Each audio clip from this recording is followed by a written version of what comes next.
Hello my dear students, once again welcome back to our channel. So continuing our problem solving series in trigonometry, here I came up with the sequence of 5 more questions written on the screen. Questions are quite down the level. The value of 1 minus tan square 15 upon 1 plus tan square 15 is asked to us, and we do know that cos 2 theta is equal to 1 minus tan square theta divided by 1 plus tan square theta it will be. So here theta is what we are knowing, 15 degree we are knowing. So cos of 30 degree will be becoming 1 minus tan square 15 degree divided by 1 plus tan square 15 degree, and we do know the value of cos of 30 degree, that will be root 3 by 2. So option C will be the right answer for this question. Now let's move on to the next question. Alpha is the root of this equation and alpha belongs to second quadrant, then sine 2 alpha they are asking. So it's a quadratic and we can easily factorize a quadratic. What do we know? 25 cos square theta plus 5 cos theta minus 12 is equal to 0. The factor of 25 are 5 cross 5 and factors of minus 12 will be becoming 2 cross 2 cross 3. So we have to split the middle term. 4 times of 5 will be 20 and 15 will be becoming. So 25 cos square theta will be coming plus 20 cos theta will be written by us minus 15 cos theta minus 12 is equal to 0. We'll be going to get 5 cos theta as a common factor over here. So 5 cos theta plus 4 will be remaining. Minus 3 will be going to get as a common factor over here. 5 cos theta plus 4 will be remaining is equal to 0. So 5 cos theta plus 4 will be coming out as common over here. Multiplied by 5 cos theta minus 3 is equal to 0. So cos theta will be becoming minus 4 by 5 or 3 by 5. But 3 by 5 will be going to discard it over here because we want the value of cos in the second quadrant. So we'll be going to consider minus 4 by 5 and we want the value of sine 2 alpha. So sine 2 alpha can be written by us as 2 sine alpha cos alpha.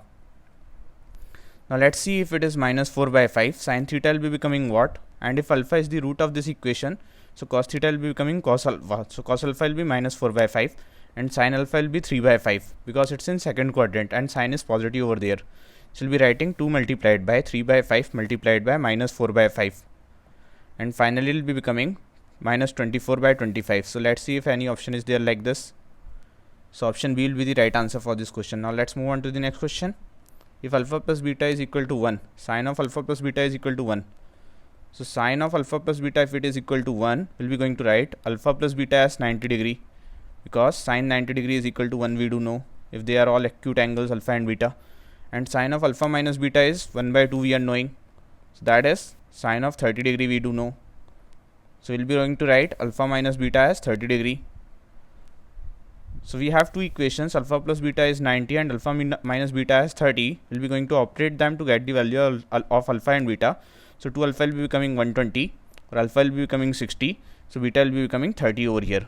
We got the value of alpha as well as beta. So we'll be going to compute the value of tan of alpha plus 2 beta multiplied by tan of 2 alpha plus beta. Alpha we do know as 60. 60 plus 60 will become 120. So tan of 120 multiplied by tan of 2 alpha, it will become 120. 120 plus 30 is 150. Now we may write it as tan of 180 degree minus 60 degree multiplied by tan of 180 degree minus 30 degree. And tan of 180 degree minus theta is minus tan theta. So minus tan 60 degree multiplied by minus tan 30 degree. Tan 30 degree into tan 60 degree is 1. Minus multiplied by minus is plus it will become. So option A will be the right answer for this question. Hope you guys would have understood, would have enjoyed it. Now let's move on to the next question. Tan theta is minus 4 by 3 we do know. Then sin theta they are asking. So whenever we have tan theta as minus 4 by 3, that means corresponding to this tan, we will have perpendicular as 4 and base as 3. So the hypotenuse will be becoming 5 over here, but the value of sine we want.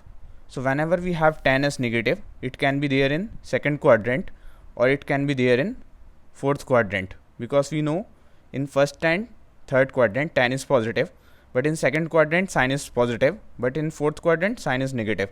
So we would have to mark minus 4 by 5 as well as 4 by 5. So option B will be the right answer for this question. Minus 4 by 5 for fourth quadrant will be the value of sine theta and 4 by 5 will be the value of sine theta for second quadrant, because in second quadrant sine is positive. In fourth quadrant, sign is negative. And since tan is negative, so tan is negative in which all quadrants we do know? In second quadrant and fourth quadrant. So we have marked both the possibilities. We would have to mark option B over here. B will be the right answer for this question. Now let's move on to the next question. Sec square theta is 4xy upon x plus y the whole square is true if and only if they are asking.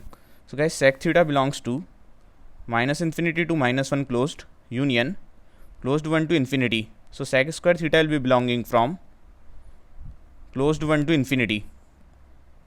Closed 1 to infinity means what? 4xy divided by x plus y the whole square will be greater than or equal to 1. Now x plus y the whole square will be a positive quantity. Multiplying by positive quantity throughout the inequation, we won't be shifting your inequation. So x plus y the whole square will be less than or equal to 4xy, or we may write x plus y the whole square minus 4xy will be less than or equal to 0, or we may write x minus y the whole square is less than or equal to 0. But whole square is always greater than or equal to 0. We do know this thing because x and y are all what? Positive real numbers. They told they are all real numbers. So we'll be going to write what? X minus y is equal to 0. That means x is equal to y it would be. So we got one very important condition that x is equal to y it would be. Now one most important thing, sec theta cannot become 0. Sec theta cannot become 0. So x should not become 0. Although we got x is equal to y, we should not write x is equal to 0. If x will become 0, sec theta will become 0. And sec theta belongs from minus infinity to minus 1 union 1 to infinity, or sec square theta belongs from closed 1 to infinity. So we would have to mark option B over here. That is x is equal to y and x is not equal to 0. Hope you guys would have understood it, would have enjoyed it. Thanks for watching, my dear students.